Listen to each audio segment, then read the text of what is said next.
Dear student, हम study कर रहे हैं डेफिनेट इंटीग्रल्स। और अभी तक जो हमने स्टडी किया उसमें हमने डिफाइन किया था कि हमारे पास ये f x from A to b, ये वाला जो इंटीग्रल है, what is this? This is nothing but it is area under the curve. क्या होता है ये? Area under the curve. और ये वाला जो रीजन है, कौन सा रीजन होगा एरिया अंडर द कर्व? एक तो हमारा ये बॉन्डेड होगा हमारे फंक्शन के द्वारा, और हमारे जो ऑर्डिनेट्स हैं वो कौन से, x इक्वल टू ए और x इक्वल टू बी के द्वारा और x एक्सिस के द्वारा। तो ये हमने स्टडी किया था, means area under the curve हमने कैसे, इस तरह से हमने स्टडी किया। ये हमारे पास x एक्सिस, ये हमारे पास y एक्सिस, और ये मान लिया कि हमारा क्या है, फंक्शन है एफ एक्स। तो अगर यहाँ पर ये क्या है, x इक्वल टू ए, ये हमारे ओरिजिन है, और यहाँ पर मान लिया कि x क्या है हमारा v।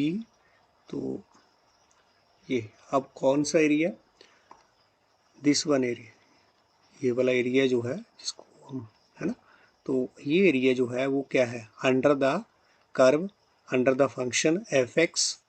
ठीक है, तो under the function F x, और ये हमारे पास ऑर्डिनेट ए और बी और एक्स एक्सिस। तो ये जो बॉन्डेड एरिया है इसको हमने क्या बोला है, ये दिस वन इज इंटीग्रल, है ना, f x from A to B.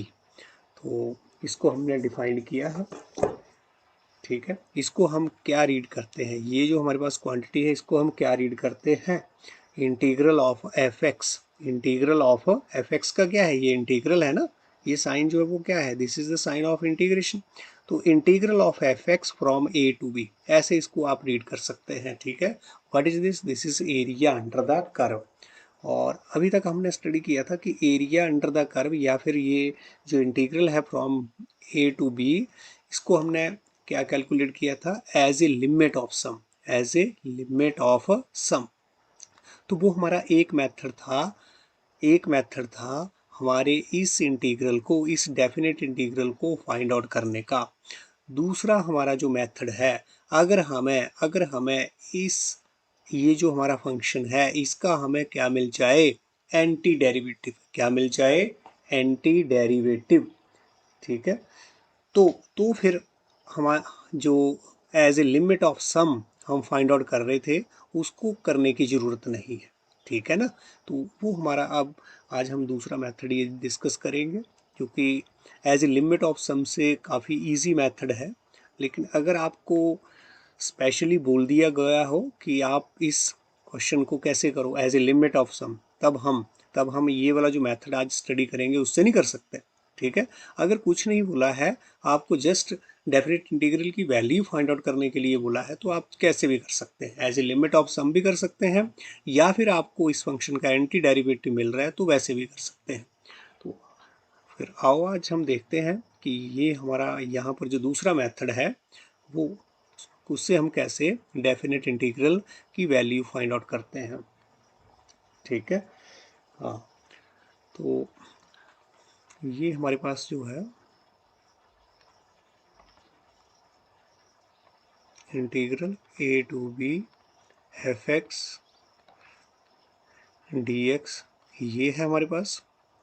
Late, आपने मान लिया कि let f x be the anti derivative, या फिर क्या बोलते हैं, और primitive, be the primitive of F x. अगर इसका ये प्रिमिटिव है या फिर एंटी डेरिवेटिव है। ठीक है, एंड, और साथ में जो आपका जो फंक्शन है एफ एक्स वी साथ में क्या होना चाहिए, हमारा कॉन्टिन्यूस फंक्शन। क्या होना चाहिए, कॉन्टिन्यूस फंक्शन ऑन जो हमारा इंटरवल है A to B, A to B होता है एफ एक्स, तो हमारा कैपिटल एफ एक्स तो हमने क्या मान लिया, एंटी डेरिवेटिव या इस फंक्शन का anti derivative of F x and F x V a continuous function इस इंटरवल में फ्रॉम ए टू बी, हमारा ये जो फंक्शन है वो क्या होना चाहिए, साथ में कॉन्टिन्यूस भी होना चाहिए, राइट। तो अब यहाँ पर जो बात यह यहाँ पर हो रही है कि एफ एक्स भी ए एंटी डेरिवेटिव और प्रिमिटिव ऑफ एफ एक्स, इस लाइन का क्या मतलब है, ये आपने पढ़ा हुआ है, ये आपने पढ़ा हुआ है। इसका मतलब फिर से मैं बता रहा हूँ कि इसका मतलब है कि एफ एक्स आपके पास एक ऐसा फंक्शन मिल गया, इस स्मॉल एफ एक्स के लिए कैपिटल एफ एक्स एक हमारा ऐसा फंक्शन मिल गया जिसका डेरिवेटिव, इसका डेरिवेटिव किसके इक्वल होगा, हमारे पास एफ एक्स के इक्वल। तो देयरफॉर ये जब एफ एक्स हमारा एंटी डेरिवेटिव है तो इसका मतलब क्या है कि हमें एक एफ एक्स ऐसा मिल रहा है जिसका डेरिवेटिव, ये डेरिवेटिव का साइन लगाया, ये किसके इक्वल हमारा होगा, दिस इज एफ एक्स, किसके इक्वल होगा, this is equal to f x. अगर ऐसा है, अगर ऐसा है तो इसका मतलब दिस इम्प्लाइज दैट ये जो इंटीग्रल है ए बी एफ एक्स, देखो अगर ये लिमिट ना हो हमारे पास, ये लिमिट ना हो तो हमें क्या मिल गया है, इसका प्रिमिटिव मिल गया ना, इसका प्रिमिटिव मिल गया एक, या फिर इसका एक एंटी डेरिवेटिव मेरे को मिल गया है। ठीक है, प्रिमिटिव कितने होते हैं, ये एंटी डेरिवेटिव होते हैं, कितने होते हैं इस तरह से हमारे इंटीग्रल के, इनफाइनाइटली मैनी प्रिमिटिव या फिर इनफाइनाइटली मैनी एंटी डेरिवेटिव, इस तरह के अगर एक मिल रहा है तो हमारे पास एक नहीं होगा, फिर इनफाइनाइटली मैनी होंगे। ठीक है, तो चलो हमें एक मिल गया है, तो इसको हम कैसे लिख सकते हैं, ये हमारे पास क्या रहेगा, एफ एक्स, क्या रहेगा ये एफ एक्स, क्योंकि ये इसका एंटी डेरिवेटिव है ना एफ एक्स। सपोज करो ऐसे यहाँ पर मैं आपको बता रहा हूँ कि एफ एक्स मुझे प्रिमिटिव मिल गया है एफ एक्स, तो इसका मतलब एफ एक्स के प्लेस पर क्या आ जाएगा, एफ डैश एक्स आ जाएगा, ये मिला है ना f x equal to f dash x, तो इसकी जगह अप्लाई कर दूंगा। ठीक है, तो अब ये जो हमारा ये साइन है इंटीग्रेशन और ये वाला जो डेरिवेटिव का साइन है, ये क्या है, एक दूसरे के इन्वर्स प्रोसेस। ठीक है, तो यहाँ पर ये क्या मिल जाएगा मेरे को, ये एक दूसरे से कैंसिल आउट हो जाएंगे, साइन ऑफ इंटीग्रेशन और ये जो डेरिवेटिव है they are inverse of each other, cancel out हो गए, क्या मिल गया हमारे पास एफ एक्स, क्या मिल गया एफ एक्स हमारे पास मिल गया है। और ये जो हमारे पास लिमिट है, लिमिट ऑफ इंटीग्रेशन भी बोलते हैं इसको, क्या बोलते हैं, ए टू बी जो है लिमिट ऑफ इंटीग्रेशन, उसको हम यहाँ लिख देंगे और एक वैल्यू यहाँ लिख, ठीक है ना, समझ रहे हैं ना। हाँ, तो यहाँ पर भी क्या हुआ है कि अगर मेरे पास एफ एक्स जो है वो प्रिमिटिव है इस स्मॉल एफ एक्स का, देन तो हमारा इंटीग्रल की वैल्यू ये बन जाएगी, लेकिन अब हमारे पास एक लिमिट भी है, तो इस लिमिट को भी अप्लाई करना है A to B, this is called limit of integration. तो अब यहाँ पर हम इसको क्या लिखेंगे, कैसे इसको कैलकुलेट करेंगे, एफ ऑफ बी, यहाँ पर एक्स के प्लेस पर ये जो अपर लिमिट है वो वैल्यू माइनस एफ ऑफ ए, क्या आ जाएगी ये लोअर लिमिट, कौन सी वैल्यू हमारी लोअर लिमिट। ठीक है, इसका मतलब क्या है, इसका मतलब क्या है, कुछ नहीं है, इसको भी हम लिख लेते हैं, ये जो क्या है हमारे पास, this is equal to what, value of, ये क्या है, वैल्यू ऑफ हमारा जो एफ एक्स है at at b, at point b, ठीक है ना, या फिर at x equal to b, और माइनस ऑफ ये वाला माइनस ऑफ, इसको आप ब्रैकेट में लिख लो चाहे कोई बात, माइनस ऑफ, इसको हटा रहा हूँ, माइनस ऑफ वैल्यू ऑफ जो हमारा प्रिमिटिव आया है, value of F x at x equal to a. ठीक है, ये हमारे पास जो है इंटीग्रल की वैल्यू आ गई, ये हमारे पास जो डेफिनेट इंटीग्रल है उसकी ये वैल्यू, देखो हम कितना बड़ा एक्सप्रेशन कैसे कर रहे थे, as a limit of sum, तो एक वो हमारा फर्स्ट मेथड था, उसको हम क्या बोलते हैं, first principle for definite integral, first principle to find out the value of the definite integral, वो फर्स्ट प्रिंसिपल है जी। जैसे हमारे पास फर्स्ट प्रिंसिपल डेरिवेटिव के लिए था ना, वैसे ही वो क्या है हमारे पास as a limit of sum first principle for definite integral to calculate the value of definite integral. तो अब इसके बाद हम ये वाला जो आज हमने दिस इज ये एंटी डेरिवेटिव मेथड इसको बोल सकते हैं या प्रिमिटिव मेथड भी बोल सकते हैं, to calculate the value of this one definite integral, right. हाँ, तो अब यहाँ पर हमारे पास ये बहुत ही हमें कन्वीनियंट मेथड है, यूज़फुल मेथड है, फास्ट मेथड है डेफिनेट इंटीग्रल की वैल्यू फाइंड आउट करने के लिए। अच्छा, जब हम इस मेथड से देख रहे हैं, आप क्या कर रहे हैं, वैल्यू ऑफ डेफिनेट इंटीग्रल की वैल्यू फाइंड आउट कर रहे हैं, तो यहाँ पर हमें सी लगाने की ज़रूरत नहीं है। देखो, ना तो हमने लगाया एफ एक्स प्लस सी नहीं लिखा यहाँ पर, देखो इसके लिए मेरे पास एंटी डेरिवेटिव क्या था, ये एफ एक्स था ना, हमने एफ एक्स ही लिखा। अदरवाइज जब हम इनडेफिनेट इंटीग्रल में क्या करते थे, एफ एक्स प्लस सी लिखते थे, एफ एक्स प्लस सी लिखते थे, लेकिन अब लिखने की ज़रूरत नहीं है। क्यों ज़रूरत नहीं है वो हम देखते हैं यहाँ पर, क्यों ऐसी ज़रूरत नहीं है, ठीक है। तो ये हम यहाँ पर क्या दे रहे हैं, नोट वन, वहाँ पर देखेंगे क्यों नहीं लिख रहे हैं भाई, ठीक है। तो इसलिए नहीं लिख रहे हैं, मान लिया लेट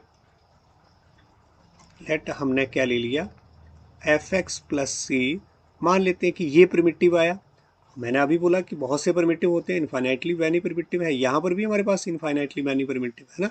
यहाँ तो हमने एक कंसीडर कर लिया ना, ये लेट एफ एक्स प्लस सी, बिना कांस्टेंट के, यहाँ पर कांस्टेंट जीरो है मतलब यहाँ, लेकिन चलो हम ऐसे ले लेते हैं, let f x plus c be a primitive या फिर एंटी डेरिवेटिव, एक ही बात है, चाहे प्रिमिटिव लिख दो या anti derivative, be a primitive for f x.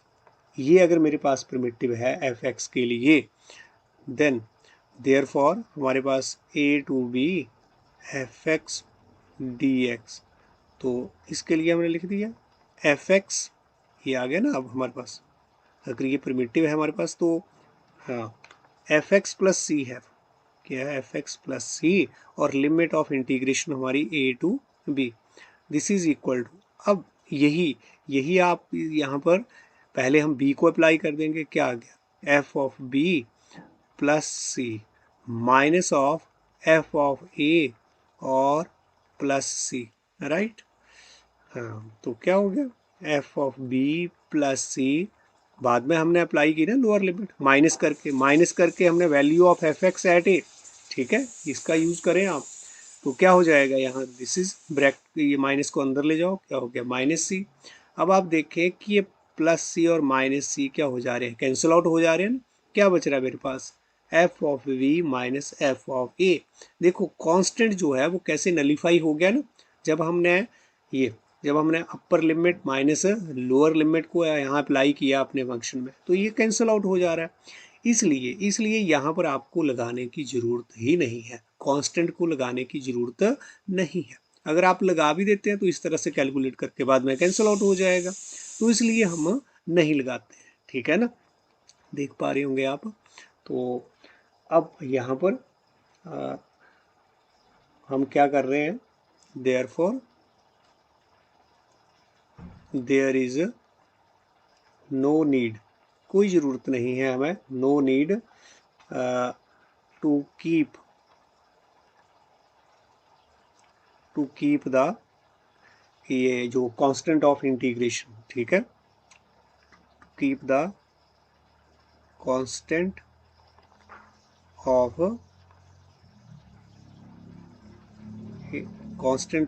Integration. Constant हम क्या ले रहे थे यहाँ पर, सी, ठीक है, there is no need to keep the constant c of integration in किसमें, इन डेफिनेट इंटीग्रल, इन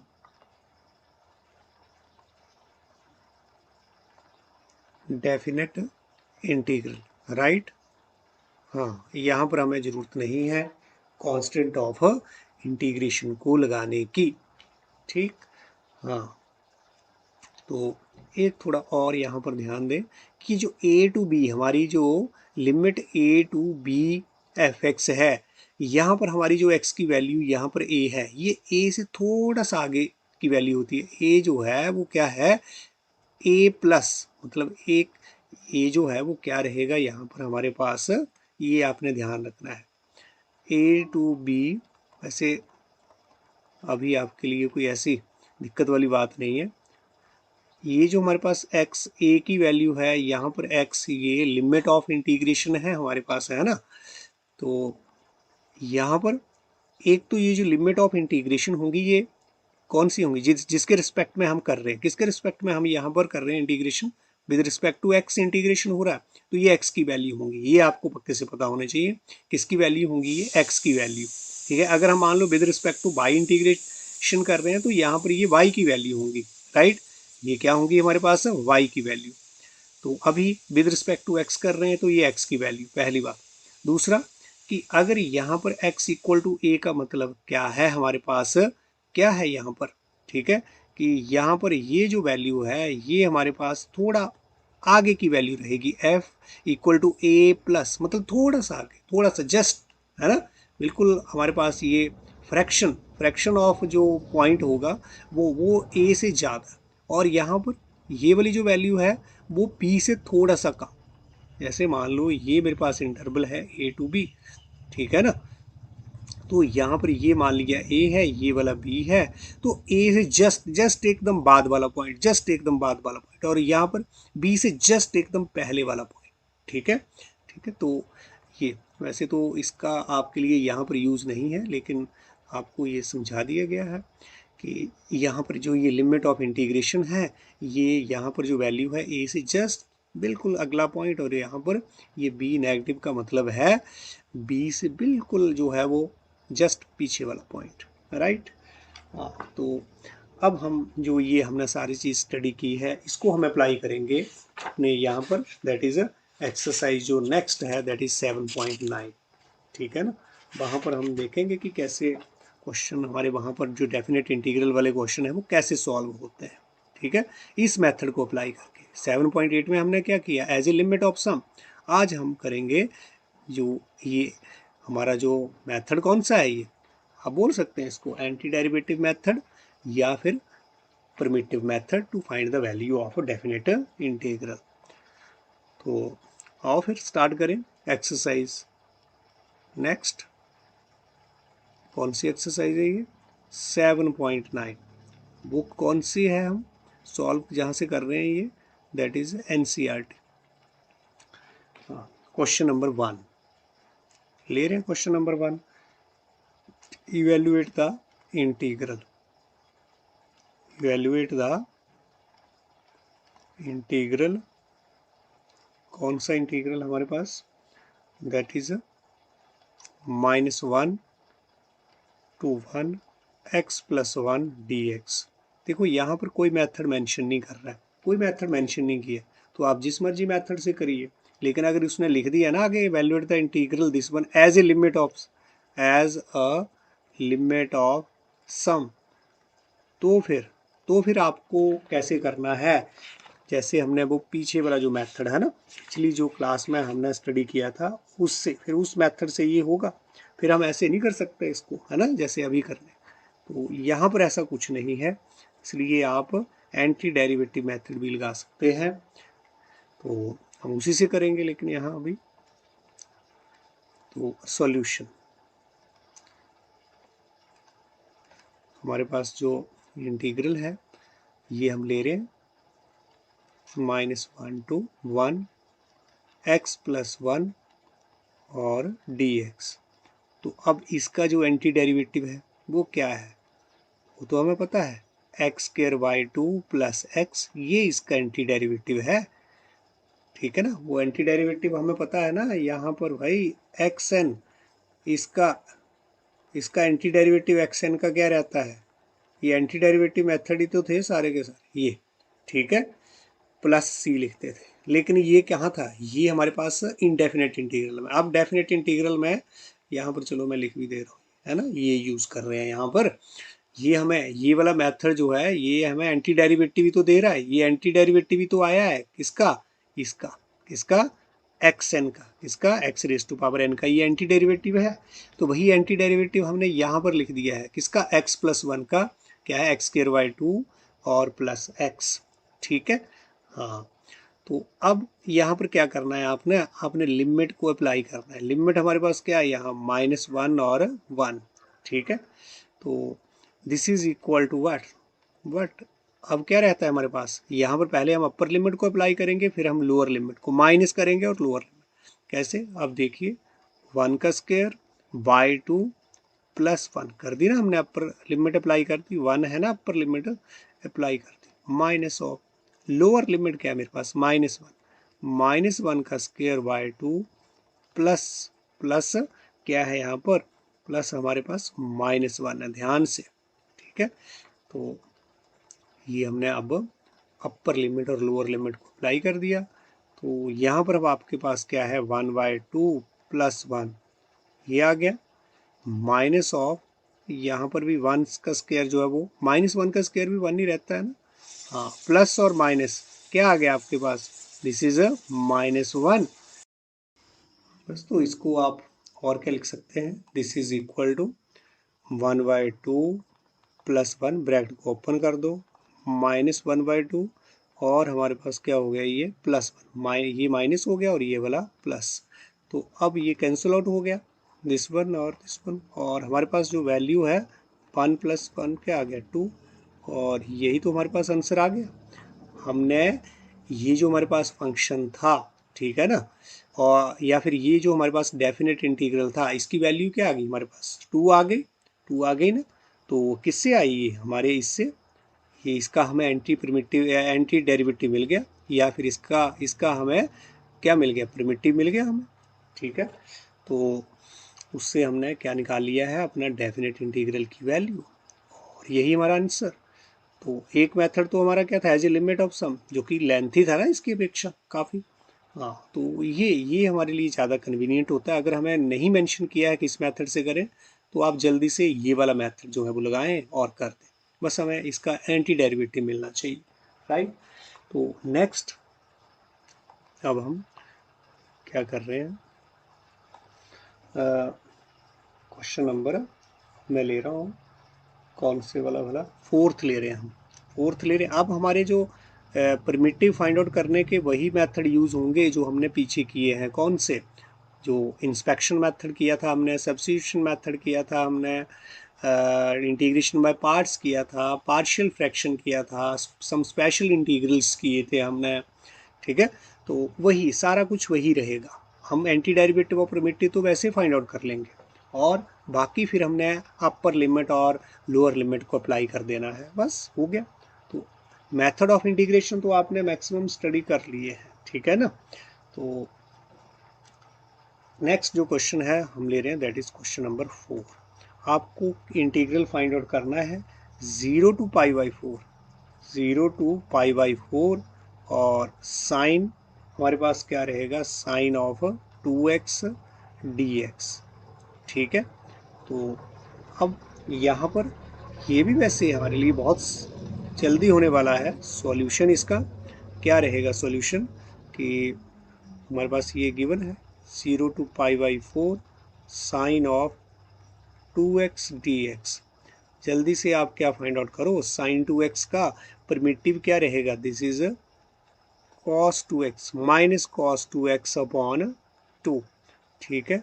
ये आ गया हमारे पास, लिमिट को अप्लाई किया, एक ही लाइन में देखो आंसर आ रहा है इसका। अब माइनस कॉस क्या आ गया हमारे पास 2π/4, ये x के प्लेस पर हमने π/4 अपॉन 2 माइनस ऑफ यहाँ पर माइनस आप ब्रैकेट में ले लीजिए ये, हाँ, तो माइनस ऑफ दिस वन, ये क्या आ गया हमारे पास 2, लोअर लिमिट जो है वो क्या है यहाँ पर 0 डिवाइडेड बाय 2, तो दिस इज इक्वल टू, ये हमारे पास कैंसिल आउट हो गया, 2 1 जा 2, 2 2 जा 4, तो क्या वैल्यू आ रही है, माइनस ऑफ कॉस π/2, क्या आ रहा है, माइनस कॉस π/2 अपॉन 2, और यहाँ पर माइनस ऑफ यहाँ पर ये माइनस माइनस प्लस लिख दें, माइनस माइनस क्या हो गया प्लस, कॉस ऑफ क्या हो गया ये 0, cos of 0, 2 × 0 0/2, this is equal to cos π/2 हमारे पास क्या होता है 0 0/2 और प्लस यहाँ पर cos 0 हमारे पास 1/2। तो ये तो मुझे क्या मिल जाएगा, 0 को मैं डिवाइड करूँगा 2 से तो 0 ही होगा, चाहे -0 को डिवाइड करूँगा 2 से तो 0 + 1/2 and this is equal to 1/2। This is our answer, this is our answer. तो आप देख पा रहे हैं कितने हमारे सिंपल सम यहाँ पर है ना। हाँ, तो अब हम ले रहे हैं नेक्स्ट क्वेश्चन, हम 6th ले रहे हैं यहाँ पर, क्वेश्चन नंबर 6। और 6th क्वेश्चन हमारे पास क्या है, फाइंड द इंटीग्रल। तो इसका ये हमारे पास इंटीग्रल, इसकी हमें वैल्यू फाइंड आउट करनी है। Solution, this is our definite integral ex dx and this is equal to what, primitive. यहाँ पर इसके लिए ex के लिए हमारे पास एंटी डेरिवेटिव क्या है, ex। आपको बोला है कि c नहीं यूज करना है डेफिनेट इंटीग्रल में ना। डेफिनेट इंटीग्रल आपको कैसे पता चल जाएगा एकदम से, जब यहाँ पर लोअर और अपर लिमिट गिवन है तो उसका मतलब ये कौन सा इंटीग्रल है, definite integral. Definite integral, indefinite integral में ये हमें लिमिट नहीं गिवन होती है, राइट। तो यहाँ पर ये लोअर लिमिट और ये अपर लिमिट क्या हो गया, इसको कैसे लिख सकते हैं, वैल्यू अप्लाई कर दो। इस फंक्शन की value at x equal to 5 क्या आएगी, e⁻5 ही आएगी। और यहाँ पर माइनस ऑफ, अब इस लिमिट पे इस फंक्शन की वैल्यू क्या आएगी, दिस वन। तो ये हमारे पास जो है वो आंसर, राइट। हाँ, देखो कितने मज़ेदार क्वेश्चन है। हाँ, तो ऐसे ही यही सारे के सारे, ठीक है। हाँ, कोई दिक्कत नहीं है कहीं भी। नेक्स्ट हम ले रहे हैं क्वेश्चन नंबर यहाँ पर 8th। तो ये हमारे पास 8th क्वेश्चन है, इसका हमें है ना, इसकी वैल्यू हमें फाइंड आउट करनी है। सॉल्यूशन, गिवन जो हमारे पास लोअर लिमिट π/6, अपर लिमिट π/4 और cosec x with respect to x, इसकी जो वैल्यू फाइंड आउट करेंगे हम। तो यहाँ पर इसके लिए मेरे पास परमिटिव जो है वो क्या है, लॉग ऑफ व्हाट, ध्यान रखें यहाँ पर हमारे पास लॉग ऑफ cosec x क्या रहता है, cosec x minus of this is cot x, ठीक है ना। प्लस c रहता है लेकिन उसको नहीं अप्लाई कर रहे हैं डेफिनेट इंटीग्रल में, राइट। तो यहाँ पर ये वैल्यू π/6 टू π/4, ठीक है। दिस इज इक्वल टू, अब ये वाली जो आपने अपर और लोअर लिमिट अप्लाई करनी है इसमें, और बस हो गया काम। लॉग ऑफ यहाँ पर cosec, पहले आप अपर लिमिट अप्लाई करें π/4 माइनस ऑफ cot π/4, ये आ गया हमारे पास। Then minus of log cosec क्या आ जाएगा, π/6 मॉड भी है ना, ध्यान रखें। माइनस ऑफ cot, क्या वैल्यू यहाँ पर, ये cot है ना, cot π/6। तो इस तरह से इसको बस इवेल्युएट ही तो करना है, और क्या है, ये π/4 है, ध्यान रखें, ठीक है। लॉग, अब मेरे पास क्या आया है, ये दिस इज cosec π/4 क्या होता है वैल्यू, cosec जो है वो हमारे पास साइन का रेसिप्रोकल है ना। तो साइन π/4 कितना होता है, 1/√2। तो ये क्या हो गया, दिस इज √2। माइनस cot π/4 क्या होता है, 1, और माइनस ऑफ लॉग cosec π/6 मतलब साइन π/6 का रेसिप्रोकल। तो साइन π/6 हमारे पास क्या रहेगा, दैट इज नथिंग बट 1/2, और इसकी वैल्यू क्या होगी, 2 होगी। माइनस cot π/6 क्या होता है, दैट इज √3 हमारे पास, ठीक है। हाँ, तो बस यहाँ पर ये वैल्यू हमने यहाँ पर अप्लाई कर दी। अब यहाँ पर इसको हम क्या लिख सकते हैं, ये जो हमने मॉड लगाया है, अंदर जो क्वांटिटी है देखो, √2 जो है उसकी वैल्यू क्या होती है, 1 पॉइंट समथिंग। तो ये 1 पॉइंट समथिंग को हम 1 से माइनस करेंगे तो पॉजिटिव क्वांटिटी आएगी, पॉजिटिव ही आएगी क्वांटिटी। तो इसको मॉड लगाएं चाहे ना लगाएं फिर कोई प्रॉब्लम नहीं, ठीक है। अगर नेगेटिव क्वांटिटी आती तब तो हमारा मॉड है ना रहता। यहाँ पर भी क्या है, लॉग ऑफ 2 माइनस ये √3 हमारे पास वैल्यू क्या होती है 1 पॉइंट समथिंग, मतलब 1 पॉइंट है ना, जो भी है 1 पॉइंट आपकी 7 3 सो ऑन, तो वो 2 से हमारी छोटी वैल्यू है, 2 से छोटी वैल्यू है ना, तो यहाँ पर भी पॉजिटिव क्वांटिटी आएगी लेस करके, तो यहाँ पर भी आप मॉड चाहे ना लगाएं तो भी कोई प्रॉब्लम नहीं है ना, पॉजिटिव ही आ रहा है हमारे पास नंबर। तो इसको हम क्या लिख सकते हैं, इसको हम लॉग ऑफ दिस में, ये पूरी क्वांटिटी को एक माने log of a minus log of b, तो हमारे पास क्या फॉर्मूला है log a upon b, log a minus b equal to log a upon b. तो ए क्या है यहाँ पर √2 - 1 अपॉन बी क्या है यहाँ पर 2 माइनस √3 हमारे पास, ठीक है, तो ये हमारे पास जो है वो वैल्यू आई, ठीक है, लॉग ऑफ दिस वन, तो ये आ गया हमारा, this is our answer, this is our answer, very simple.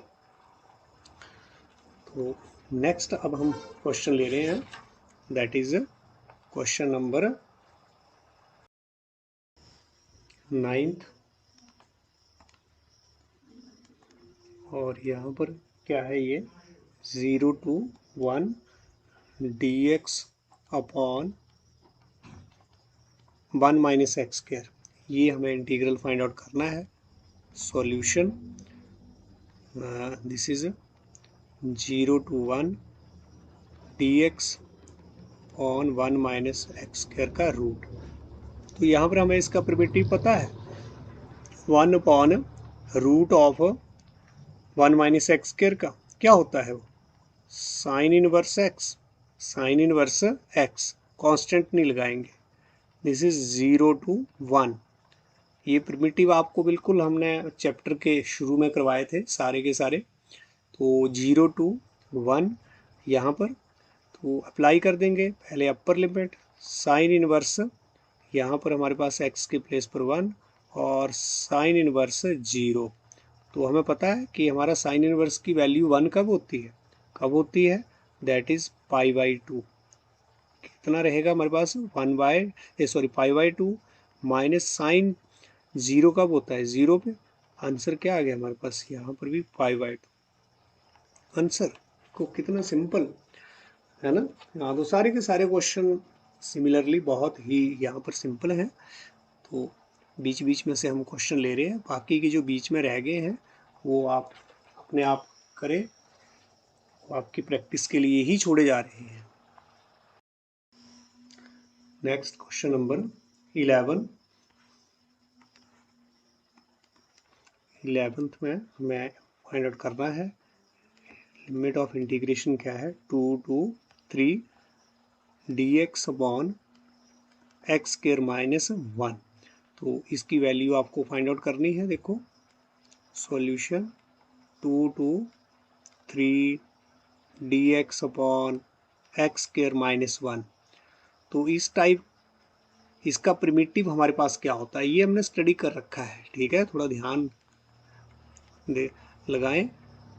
ये हमारे पास dx हम क्या लिख सकते हैं this is x square minus 1 square, कुछ याद आया अब क्या है x square minus a square क्या है ये, तो ये तो हमने प्रिमिटिव फाइंड आउट किया था ना यहाँ पर, किसका इस टाइप का dx upon x square minus a square क्या था भला 1 अपॉन वट 2a, और क्या था हमारे पास log of x minus a x plus a plus c, ठीक है, स्टडी किया था ना हमने ये स्पेशल इंटीग्रल में, स्पेशल इंटीग्रल है ना, हमने ये हमारे पास क्या है स्पेशल इंटीग्रल, और ये इसकी वैल्यू इसके इक्वल होती है, ये हमने है ना स्टडी किया था, तो प्रूव भी किए थे हमने ये रिजल्ट जो है राइट। तो अब हमें याद होने चाहिए, हम सीधे के सीधे अप्लाई करेंगे इनको, क्या है ये देखें बिल्कुल वहाँ से आप अप्लाई करें, टू ए की जगह क्या है यहाँ पर 1 है, क्या है 1 लॉग ऑफ एक्स माइनस, अब फिर से ए के प्लेस पर 1 एक्स प्लस 1, ये आ गया हमारे पास, कांस्टेंट हमने अप्लाई नहीं करना है डेफिनेट इंटीग्रल में 2 to 3, and this is equal to what 1 upon 2 log of, अब अप्लाई कर दें अपना लिमिट अप्लाई कर दें 3 - 1 3 + 1 यहाँ पर, ठीक है, minus of 1/2 log of 2 - 1 upon 2 + 1, ठीक है। तो ये हमने अपने लिमिट्स ऑफ इंटीग्रेशन को अप्लाई कर दिया और this is equal to 1/2 log of what, यहाँ पर हमारे पास क्या आ गया, दिस इज 2/4 और -1/2 क्या आ गया यहाँ पर, log of what, log of 1/3।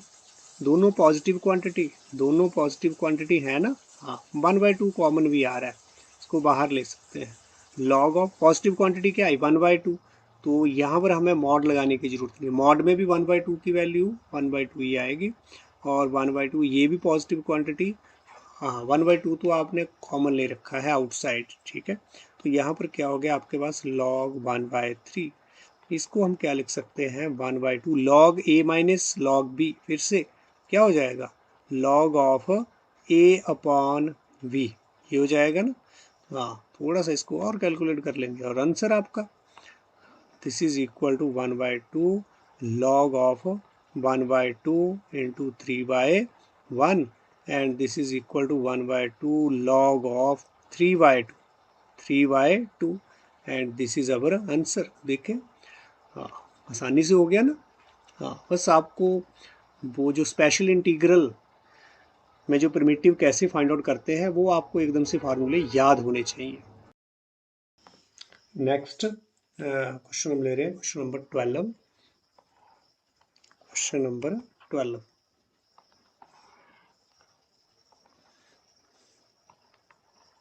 तो यहाँ पर हमारे पास क्या है, यहाँ पर इंटीग्रल हमें फाइंड आउट करना है 0 to π/2, ठीक है, cos स्क्वायर और x dx, राइट। तो इसका सॉल्यूशन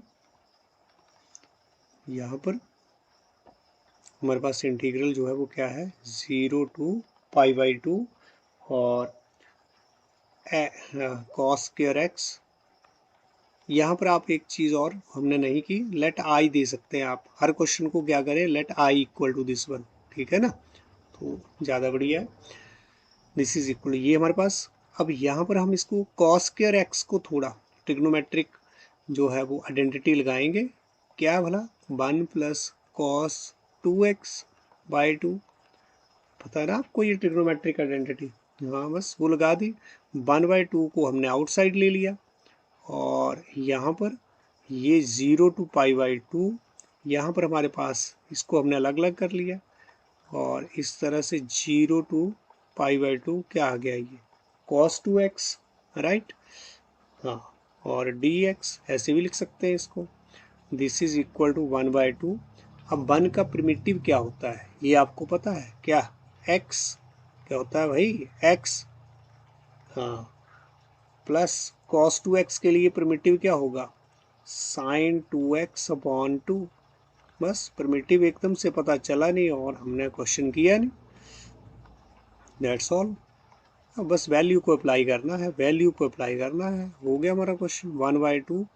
यहाँ पर पहले ये वाली वैल्यू अप्लाई कर दी अपर, फिर उसके बाद लोअर लिमिट माइनस करके लोअर लिमिट, यहाँ पर भी साइन हमारे पास 2 पहले हमने क्या कर दिया अपर लिमिट को अप्लाई करना है, minus of sine this is 2 into 0, ठीक है, y2, दिस हो गया 1/2, पाई -0 आपके पास क्या रहेगा π/2 ही रहेगा, प्लस यहाँ पर ये मेरे पास क्या बन गया है साइन पाई, साइन पाई ये 2 से 2 कैंसिल हो जाएगा ना, ये 2 से 2 कैंसिल, साइन पाई तो मेरे को क्या देगा 0 ही देगा 0/2 और साइन 0 ये 2 इंटू 0 क्या हो गया 0, तो साइन 0 भी 0 ही देगा, ठीक है ना, ये ध्यान रखें। तो अब क्या मिल गया है ये π/4 माइन यहाँ पर प्लस 0/2 माइनस 0/2, ये 0 आ जाएगा, ये भी 0, 0 - 0 0, तो यहाँ पर 0, this is equal to π/4 and this is our answer, right, कोई दिक्कत थोड़ा ना हुई। तो इसी तरह से बस सारे के सारे हमें यहाँ पर देखो ट्रिग्नोमेट्रिक आइडेंटिटी हमने किए थे ऐसे, इनडेफिनेट इंटीग्रल किए थे, इनडेफिनेट इंटीग्रल भी किए थे बाय यूजिंग ट्रिग्नोमेट्रिक आइडेंटिटी, ठीक है। तो वही सारा कुछ मेथड वही है हमारे इंटीग्रेशन फाइंड आउट करने के, बस अपर और लोअर लिमिट को अप्लाई कर रहे हैं, बाकी कुछ नहीं। बाकी सेम सेम क्वेश्चन आपके बिल्कुल पीछे जैसे चल रहे हैं आप, ठीक है। तो नेक्स्ट अब हम ले रहे हैं क्वेश्चन नंबर, दैट इज कौन सा ले लें, 14 ले लेते हैं, है ना। हाँ, क्वेश्चन नंबर 14। तो यहाँ पर आपको क्या फाइंड आउट करना है, ये 0 to 1 हमारा upper and lower limit, 2x + 3 upon 5x square plus 1 dx, right. तो इस टाइप के क्वेश्चन को हम कैसे करेंगे सॉल्यूशन। मेथड ऑफ इंटीग्रेशन हमारे पास वही रहेंगे। आप देख रहे हैं कि यहाँ पर पावर जो है वो कितनी है, ये जो हमारे पास न्यूमरेटर में पॉलिनोमियल है, इसकी डिग्री जो है दैट इज 1, यहाँ पर डिग्री 2, ठीक है। तो ये तो हमारे पास क्या है, प्रॉपर रैशनल फंक्शन है, ठीक है। अब देखते हैं इसको कैसे हम सॉल्व कर रहे हैं। पार्शियल फ्रैक्शन से भी किया जा सकता है। तो 2x + 3 आपने देखना है कि कैसे हमारे लिए इसको करना जो है वो ये ठीक रहेगा, इजी रहेगा। पहली बात तो ये है कि यहाँ से हम 5 जो है डिनोमिनेटर से क्या ले लेते हैं, कॉमन ले लें, या फिर एक स्टेप आगे चल के करते हैं ऐसा। ये हमारे पास, इसको हम ऐसे लिख सकते हैं 2x/5x² + 1 dx, ऐसा तो लिख सकते हैं हम, और 3y5x² + 1 dx, 0 to 1 ऐसे लिख दिया है ना। हाँ, अब आप देखें कि यहाँ इसको अगर मैं इसका डेरिवेटिव लूँ तो क्या आ रहा है, यहाँ पर तो 2x, मुझे क्या मिलना चाहिए, मुझे 10x मिल जाए, तो सीधे सीधे आंसर यहाँ पर आ रहा है ना। तो क्या करूँ, यहाँ मुझे 5 से मल्टीप्लाई करना है, क्या करना है, 5 से मल्टीप्लाई। तो ऊपर करूँगा तो नीचे भी करना पड़ेगा, 0 to 1। ये आप ध्यान से देखें, 5 से मल्टीप्लाई कर दिया ना, नीचे भी करना है मल्टीप्लाई, 5x² + 1, क्या मेरे पास 5x² + dx, क्लियर हो रहा है ना। हाँ, प्लस यहाँ पर 3 आप आउटसाइड ले लो, 3 जो है वो हमने क्या ले लिया आउटसाइड, और क्या लिख दिया इसको 1/5x² + 1 dx, ठीक है। तो यहाँ पर अब this is equal to what, 0 to 1, 5 2 मेरे पास क्या हो गया, दिस इज 10x, यहाँ से 5 बाहर ले लिया, ये वाला 5 बाहर ले लिया, ये वाला इसकी ज़रूरत नहीं है हमें यहाँ। तो 5x² + 1 बाहर ले सकते हैं, क्योंकि ये तो कांस्टेंट क्वांटिटी है ना, उसको बाहर निकाला जा सकता है। तो यहाँ पर 3, अब यहाँ से 5 भी हम कॉमन ले रहे हैं, क्योंकि यहाँ पर कुछ हमारे पास स्पेशल इंटीग्रल की तरह बन रहा है, ये बन रहा है ना x² + a², लेकिन यहाँ पर 5 एक्स्ट्रा है यहाँ, तो इसको बाहर ले रहे हैं हम, कोई बात नहीं, ले लिया। तो यहाँ पर मेरे पास क्या रह गया, कॉमन ले लिया, मतलब 5 यहाँ से क्या रह गया, यहाँ पर x² रह गया, और यहाँ पर क्या रह गया, 5 रह गया dx, ठीक है। तो और यहाँ पर हम लिमिट ऑफ इंटीग्रेशन नहीं यूज़ कर रहे हैं, 0 to 1, क्या है 0 to 1, this is equal to, अब हमारे पास क्या आएगा, दिस इज इक्वल टू 1/5। यहाँ पर आप देख रहे हैं इसका डेरिवेटिव मुझे है, ये हमारे पास f(x) और ये क्या है f'(x), तो ऐसे में हमारे पास प्रिमिटिव क्या मिल जाएगा, log of 5x² + 1, ऐसे होता है ना। और यहाँ पर हमारी लिमिट ऑफ इंटीग्रेशन 0 to 5 नहीं, 0 to 1 है ना। हाँ, प्लस 3/5, इसको मैं क्या लिख सकता हूँ, इसको क्या लिख सकते हैं भला हम, 0 to 1 और 1/x² + 1/5, 5 का क्या ले लिया, यहाँ पर हमने रूट ले लिया और उसका स्क्वायर लिख सकता हूँ ना, ये आ गया हमारे पास, कैसे, x² + a², 1/x² + a², special integral बन गया ना। हाँ, तो अब इसका भी हम प्रिमिटिव फाइंड आउट कर लेंगे, है ना। पहले वाले में तो आप वैल्यू अप्लाई कर दो, कोई प्रॉब्लम नहीं। यहाँ पर क्या आ गया, दिस इज 5 1 का स्क्वायर + 1 मॉड है, ध्यान रखें, माइनस ऑफ क्या, log ऑफ दिस 1 5, और यहाँ पर x के प्लेस पर 0 + 1, लोअर और अपर लिमिट को अप्लाई कर दिया हमने यहाँ पर। अगले वाले में तो अभी हमने प्रिमिटिव फाइंड आउट करना है, क्या प्रिमिटिव होगा, क्या प्रिमिटिव होगा इसका, स्पेशल इंटीग्रल का 1/a मेरे पास क्या है 1/√5 और टेंजेंट इनवर्स क्या रहता है ये टेंजेंट इनवर्स x/a याद होने चाहिए सारे के सारे ये फॉर्मूले है ना। हाँ x/a ये आ गया c तो लगाना नहीं है 0 to 1 क्लियर हो गया। हाँ तो this is equal to what this is equal to 1/5 log of this one 5 और 1 का स्क्वायर हमारे पास क्या हो गया 5 + 1 माइनस ऑफ ये कॉमन 1/5 log ऑफ 5 इंटू 0 का स्क्वायर क्या हो गया 0 + 1। ठीक है अब अगले वाले में भी हम लिमिट अप्लाई कर देते हैं।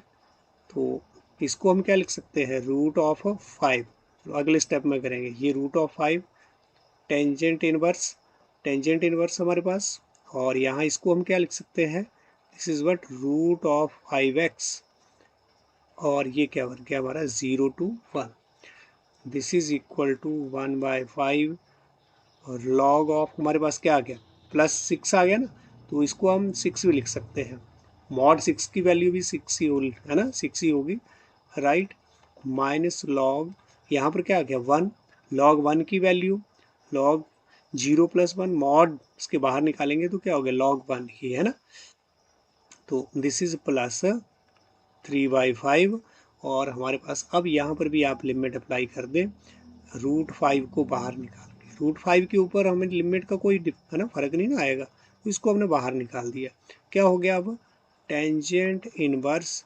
√5 इंटू यहाँ पर क्या आ गया इंटू 1 x के प्लेस पर 1 माइनस टेंजेंट इनवर्स यहाँ पर √5 और x के प्लेस पर 0 ये हमने लिमिट अप्लाई कर दी।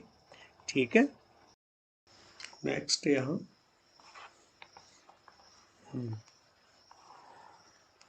तो अब तो बिल्कुल हम अपने आंसर के नज़दीक हैं 1/5 log ऑफ 6 log 1 की वैल्यू 0 होती है log 1 की वैल्यू क्या होती है 0 याद होना चाहिए।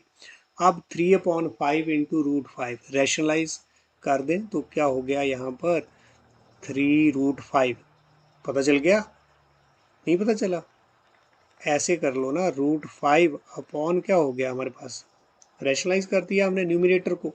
ठीक है नहीं अगर करेंगे यहाँ पर भी रहने देंगे कोई दिक्कत नहीं है क्या हो गया टेंजेंट इनवर्स ये क्या आ गया हमारे पास √5 1 से मल्टीप्लाई करके और यहाँ पर टेंजेंट इनवर्स यहाँ 0 आ गया कब 0 होता है टेंजेंट तो वो 0 पर ही होता है।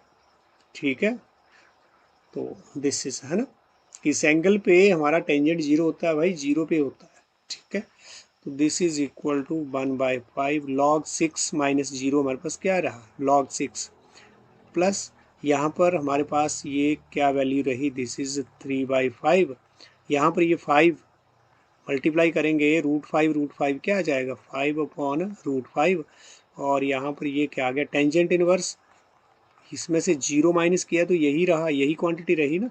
हाँ बस आंसर आ गया हमारा क्या 1/5 log ऑफ 6 प्लस यहाँ 5 से 5 आपका कैंसिल 3√5 और log ऑफ लॉग नहीं सॉरी यहाँ पर हमारे पास ये टेंजेंट है भाई tangent inverse √5 and this is our answer.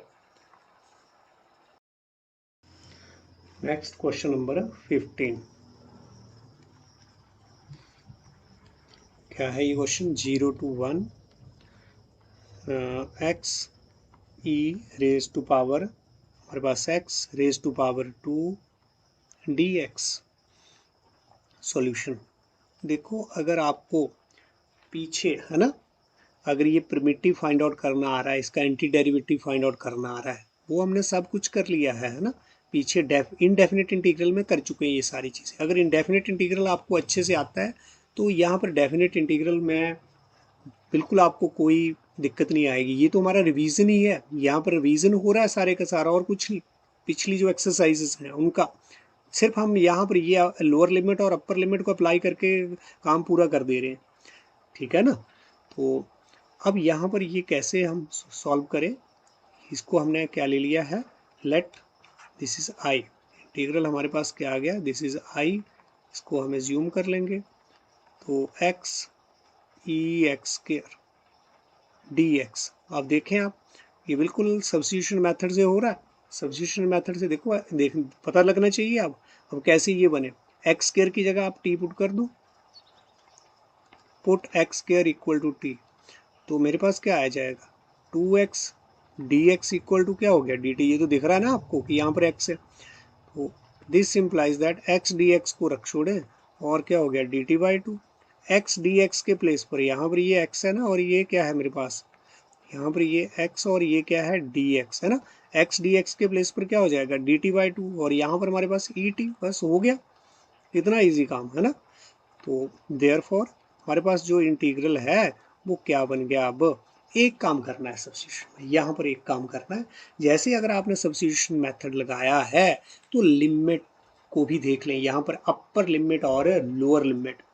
अगर एक्स स्क्वायर आपके पास टी है तो यहाँ पर आप देख लें, ये जरूर आपने डेफिनेट इंटीग्रल में यही एक्स्ट्रा काम, सब्स्टिट्यूशन में तो वैसा सब्स्टिट्यूशन जैसे पीछे किया, जस्ट आपने जो लिमिट यूज़ की है ये भी चेंज कर लेनी है, ये भी, क्योंकि ये हम विद रिस्पेक्ट टू एक्स कर रहे थे, तो ये हमारे पास जो वैल्यू थी अपर और लोअर लिमिट, ये विद रिस्पेक्ट टू एक्स थी। अब कैसे चला जाएगा हमारा ये जो फंक्शन है वो विद रिस्पेक्ट टू टी चला जाएगा ना इंटीग्रेशन के लिए, तो हमें इनको भी टी में चेंज करना है। ये एक्स वाली वैल्यू जो है उनको किस में करना है, टी में जरूर चेंज कर लें। अब हमारे पास व्हेन यहाँ पर when x equal to zero, यहाँ पर तो x की वैल्यू जीरो है ना, ये ध्यान दें, when x equal to zero, तो हमारे पास t क्या आएगा, देन t क्या है हमारे पास, x स्क्वायर है, t क्या है, x स्क्वायर, तो क्या हो गया, जीरो का square, this implies that t जो है वो जीरो। तो जब x जीरो है तो t भी जीरो आ रहा है, जब x जीरो है तो t भी जीरो आ रहा है, ये ध्यान रखें, ठीक है। जब x जीरो तो t भी जीरो, क्लियर हो रहा है, हाँ। और दूसरी हमारे पास वैल्यू, व्हेन x जो है वो 1 है, दिस इम्प्लाइज दैट टी क्या हो जाएगा, 1 का square, this implies that T भी 1। तो देखो है ना, ये तो बाय द वे जो है वो सेम वैल्यू आ गई, जो x की वैल्यू वही t की वैल्यू आई, लेकिन ये हमेशा पॉसिबल नहीं रहता, ये हमेशा पॉसिबल नहीं है, इसलिए आपने ये जरूर कम करना है, ठीक है।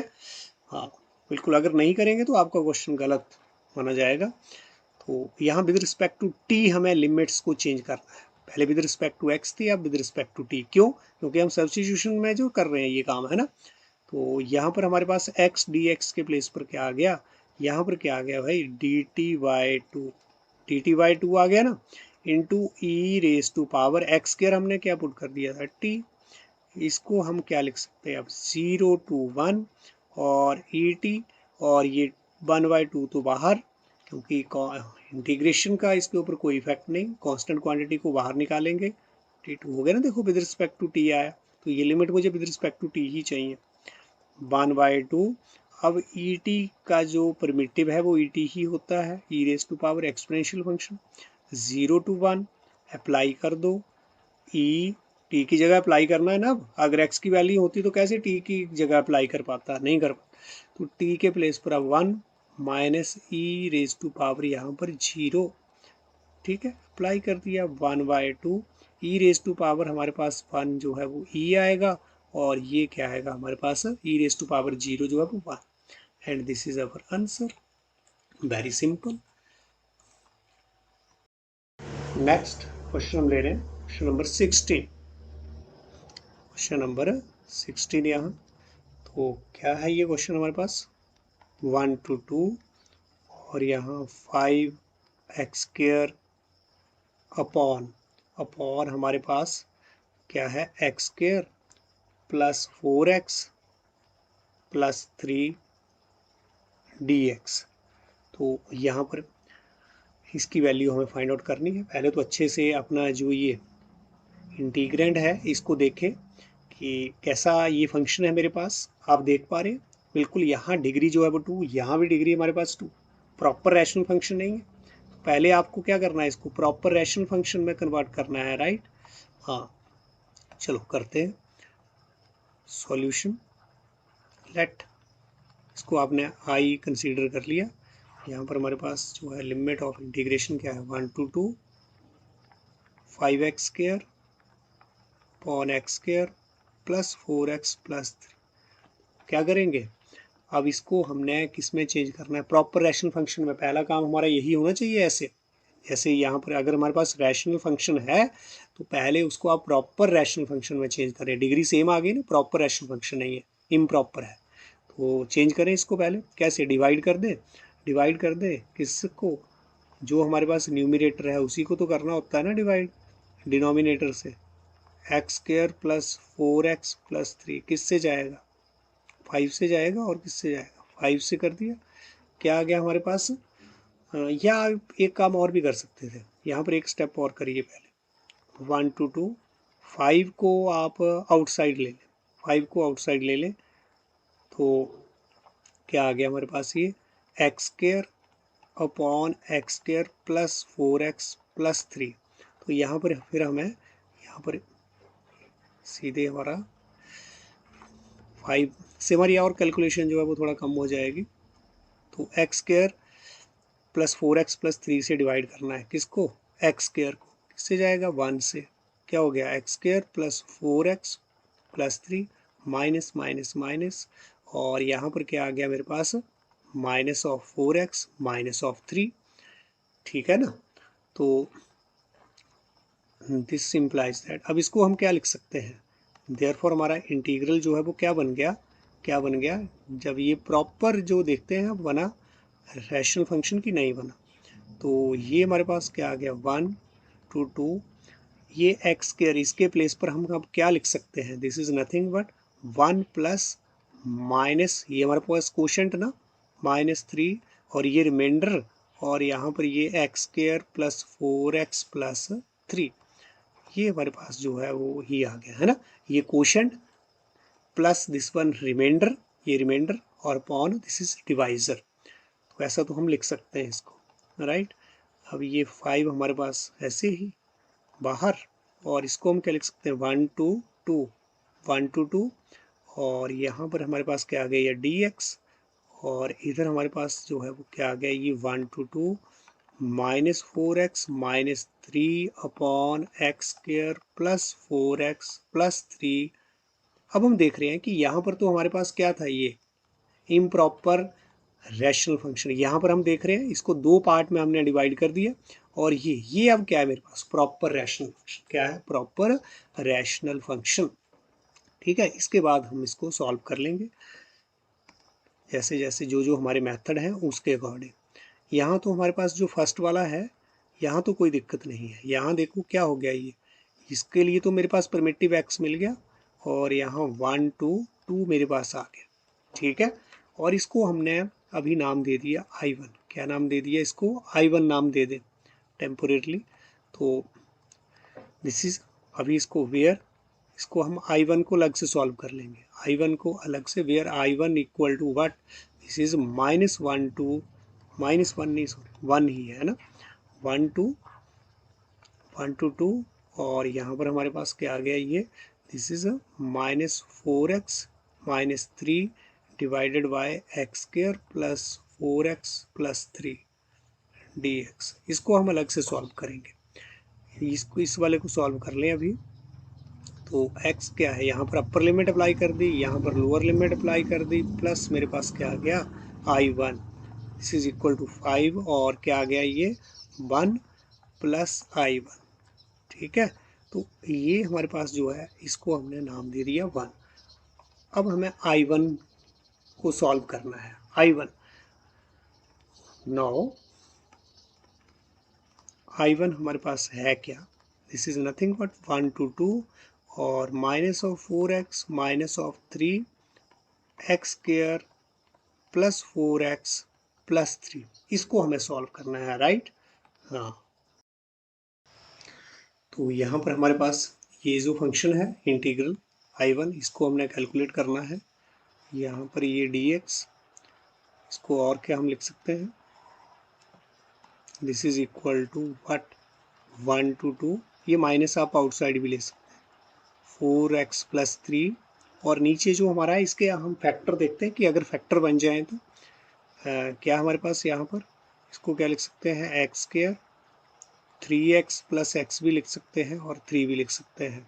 ठीक है, तो ये मेरे पास क्या आ रहा है, दिस इज -1 to 2 और 4x प्लस 3 और यहाँ पर आपके पास x जो है वो कॉमन आ रहा है, क्या बच रहा है x प्लस 3 और नेक्स्ट यहाँ पर हमारे पास 1 कॉमन आ गया, क्या बच गया x प्लस, यहाँ पर हमारे पास क्या था, यहाँ पर भी क्या है x प्लस 3 है ना। तो इस तरह से this is equal to minus, this is यहाँ पर तो ये +1 ही है ना, तो माइनस नहीं है, ध्यान दें। तो यहाँ पर हमारे पास ये 1 to 2 तो 4x प्लस 3, यहाँ पर ये x प्लस 3 आपने आउटसाइड ले लिया है, तो यहाँ पर मेरे पास क्या बच गया है, ये x प्लस 1। तो बिल्कुल हमारे फैक्टर जो है वो बन गए हैं, फैक्टर बन गए हैं, इसको आपने ले लिया 2, ये हमारे पास जो है वो I1 आ रहा है, क्या आ रहा है I1 आ रहा है ना। अब यहाँ पर हम इसको कैसे करना चाह रहे हैं, हम पार्शियल फ्रैक्शन से कर लेते हैं क्योंकि हमारे नीचे फैक्टर बन गए, नीचे फैक्टर बन गए ना हमारे, हाँ बिल्कुल ठीक है। 9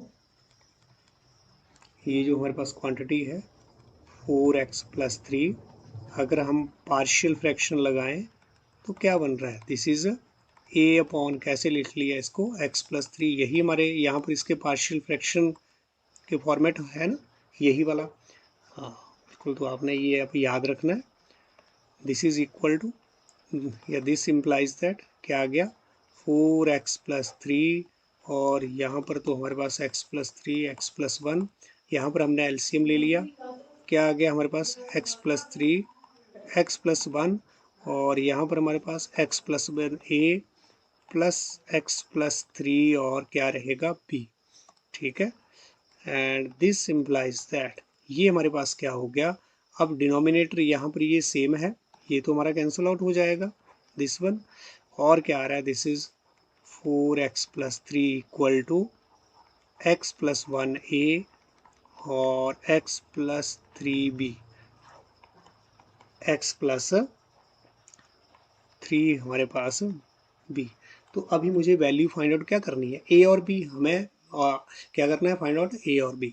तो इसके लिए कोई प्रॉब्लम नहीं है, क्या करेंगे, फॉर x इक्वल टू मेरे पास क्या आ गया -1 या -3 ले लेते हैं, x जो वो -3, तो मेरे पास a की वैल्यू आ जाएगी क्योंकि यहाँ पर ये 0 हो जाएगा ना, पहले हम b को 0 कर लेंगे फिर हम a को 0 कर लेंगे, तो क्या आ गया यहाँ पर ये -3, x के प्लेस पर -3, दिस इज इक्वल टू यहाँ पर भी -3 प्लस 1 a और यहाँ पर हमारे पास ये क्या हो जाएगा -3 प्लस 3 और दिस इम्प्लाइज दैट क्या हो गया 4 3 जा 12 -12 प्लस 3 इज इक्वल टू ये क्या हो गया -2 है, ये क्वांटिटी तो 0 हो जाएगी सारे के सारे, दिस इम्प्लाइज दैट ये मेरे पास कितना आ रहा है, this is -9 equal to -2a, this implies that a जो है वो क्या आ गया 9/2, माइनस माइनस कैंसिल हो गया। अब इसी तरह से आपने b फाइंड आउट कर लेना है, ठीक है। तो फॉर x इक्वल टू मेरे पास जो है वो क्या रहेगा -1, अब -1 ले लेते हैं ना, तो क्या हो गया this is +3, this is equal to ये -1 प्लस 1, दिस इज और यहाँ पर -1, अब x जो है वो -1 ले रहे हैं 3 और ये b, this implies that -4 plus 3 equal to ये 0 हो गया, ये वाली क्वांटिटी 0 क्योंकि -1 प्लस 1 0 हो जाएगा और यहाँ पर 3 में से 1 गया 2b, दिस इम्प्लाइज दैट यहाँ पर क्या आ गया ये -1 equal to 2b, this implies that b equal to -1/2, ये आ गया मेरे पास, ठीक है ना। तो अब हाँ ये जो हमारे पास यहाँ पर a और b के प्लेस पर यहाँ इसको आप नंबर दे दो, this is our third number है ना, अप्लाई कर दो थर्ड में a और b की वैल्यू, a और b की वैल्यू, तो क्या था हमारे पास यहाँ थर्ड में 4x plus 3 upon x plus 3 और यहाँ पर x plus 1, this is equal to a हमारे पास क्या आया था 9/2 अपॉन एक्स प्लस थ्री, और बी हमारे पास क्या आ गया, -1/2 अपॉन एक्स प्लस वन। ठीक है, इसको हम क्या लिख सकते हैं, this is 9/2 x plus three, right. और इसी तरह से माइनस, ये प्लस और माइनस क्या हो गया, -1/2 और एक्स प्लस वन। तो इसको आप नंबर दे दो, क्या दे दिया हमने अब, 4। ठीक है ना। हाँ, तो यहाँ पर हम लिख भी सकते थे पहले कि फ्रॉम इक्वेशन, कौन सी, फ्रॉम इक्वेशन 3 बी गेट, ए और बी की हम अप्लाई वैल्यू करेंगे किसमें, इक्वेशन नंबर 3 में, तो ये हमारे पास आ जाएगा। अब ये इक्वेशन जो है वो हमारे पास क्या आ गई है, 4। 4 को हम कहाँ अप्लाई करेंगे, 4x प्लस थ्री, ये 2 में। ठीक है, from 2 and 4, from 2 and 4, from equation 2 and 4 we get, क्या आएगा हमारे पास, दिस इज माइनस, सॉरी यहाँ पर तो 2 एंड 4 क्या था, 1 2 हमारे पास 2, यहाँ पर ये हमारे पास I1 इंटीग्रल आ रहा था, और इधर हमारे पास ये 4x प्लस थ्री, ये वाली वैल्यू थी ना, तो इसके प्लेस पर ये आ गई 9/2 x plus three -1/2 x plus one, और ये हमारे पास जो है दिस इज dx। ठीक है, देखें ध्यान से, यहाँ यहाँ हमने 2 में अप्लाई किया है, ये हमारे पास 2, और ये I1 this is equal to minus का साइन भी है, क्या है, माइनस का साइन, और इसके प्लेस पर हमने पार्शियल फ्रैक्शन से जो वैल्यू हमारे पास ये आई है, जो पार्शियल फ्रैक्शन जो है वो हमारे ये बने हैं, उनको हमने अप्लाई कर दिया। इधर हमारे पास जो है वो क्या रहेगा, this is minus this one, minus है ना, तो दिस इज इक्वल टू, इसको हम क्या लिख सकते हैं, minus of 1/2 9/2 x plus three D x, और ये माइनस माइनस क्या हो जाएगा, प्लस 1/2, और यहाँ पर हमारे पास 1/2 x plus one D x. बस अब हो गया, अब तो हमारा क्वेश्चन जो है वो बिल्कुल हो चुका है। तो यहाँ पर 9/2 आप -9/2 आपने कॉमन ले लिया, लॉग ऑफ इसका डेरिवेटिव है ना ऊपर, x प्लस थ्री का डेरिवेटिव क्या है, 1, तो क्या हो गया ये log of x plus three, x plus three, और यहाँ पर हमने लिमिट अप्लाई करनी है 1 to 2, प्लस यहाँ पर भी 1/2 आउटसाइड ले लें, तो इसका इसका डेरिवेटिव क्या है, 1, तो यहाँ पर ये भी क्या रहेगा मेरे पास, log of x plus one, और यहाँ पर हमने 1/2 आउटसाइड ले लिया। ठीक है, दिस इज 1/2, बस इन वैल्यू को अप्लाई करेंगे अब, और हमारा क्वेश्चन जो है वो हो जाएगा। दिस इज इक्वल टू -9/2, और यहाँ पर आ जाएगा आपके पास लॉग ऑफ x की जगह हमने x की वैल्यू को यूज कर देना है। x की वैल्यू क्या आई भला हमारे पास, यहाँ पर ये है ना अपर लिमिट, इसको अप्लाई कर देंगे, ये है। ठीक है, this is minus of log क्या आ जाएगा, 2 -1, 2 -1, तो ये हमारे पास प्लस 1/2, और यहाँ पर हमारे पास क्या आ जाएगा, ये log of what, log of यहाँ पर 2, 2 + 1 माइनस लॉग ऑफ 2, और यहाँ पर हमारे पास ये 1 है, लॉग की वैल्यू जो अब लोअर लिमिट अप्लाई कर रहे हैं ना, लॉग ऑफ 1 + 1, ये आ गया बस, दिस इज इक्वल टू -9/2, और यहाँ पर हमारे पास क्या आ गया, ये इसको मैं लिख सकता हूँ लॉग ऑफ 5, प्लस में आएगा क्योंकि लॉग ऑफ 5 मॉड 5 की वैल्यू 5 ही रहेगी, यहाँ पर ये 1 नहीं रहेगी, प्लस 1/2 लॉग ऑफ हमारे पास यहाँ पर कितना आया, log of 3 minus log of 2, तो this is equal to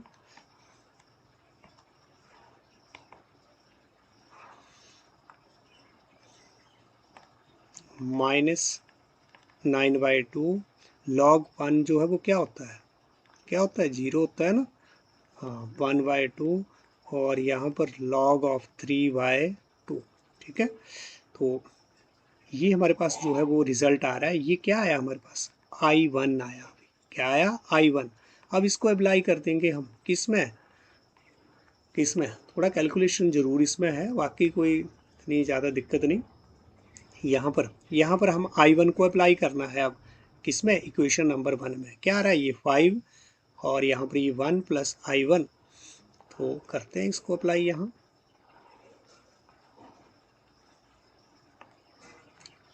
therefore ये फ्रॉम इक्वेशन 1, यहाँ पर आप इसको दे दो चाहे 6 आई ना, ये हमारे पास, इससे पहले हम 5 तक दे चुके हैं हम नाम, है ना। देखें हम, ये हमारे पास कहाँ तक थे, 4 तक है ना, क्वेश्चन नंबर हमने 4 दिया था लास्ट है। तो यहाँ पर आप इसको 5 दें, ये हमारे पास जो है वो क्वेश्चन नंबर 5। तो फ्रॉम इक्वेशन 1 एंड 5, उससे हमारे पास क्या आ रहा है, आई जो इंटीग्रल है that is equal to what, ये हमारे पास क्या है, 1 प्लस I1, 1 प्लस I1, और आउटसाइड हमारे पास क्या था, यहाँ पर 5 था यहाँ, है ना, ध्यान से। हाँ, इस 5 को नहीं मिस करना आपने, है ना। हाँ, यहाँ पर ये हमारे पास आ रहा है,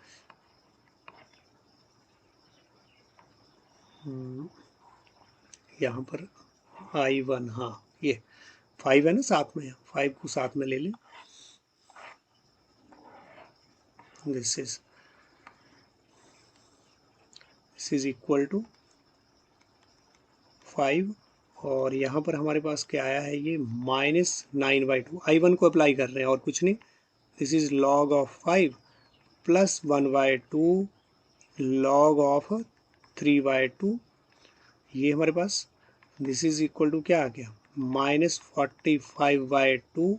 एक 1 भी था यहाँ, एक 1 भी था, बिल्कुल बिल्कुल, इसको स्किप नहीं करना है ना। हाँ, तो दिस इज, ये है ना 1 प्लस I1 के प्लेस पर हमने I1 अप्लाई किया और कुछ नहीं, है ना। हाँ, तो हमारे पास क्या आ रहा है, दिस इज 5, दिस इज हमारे पास यहाँ पर ये 5, 5 1 जा 5, और यहाँ पर -45/2 log ऑफ 5, और यहाँ पर 5/2 log of 3/2। This is our answer.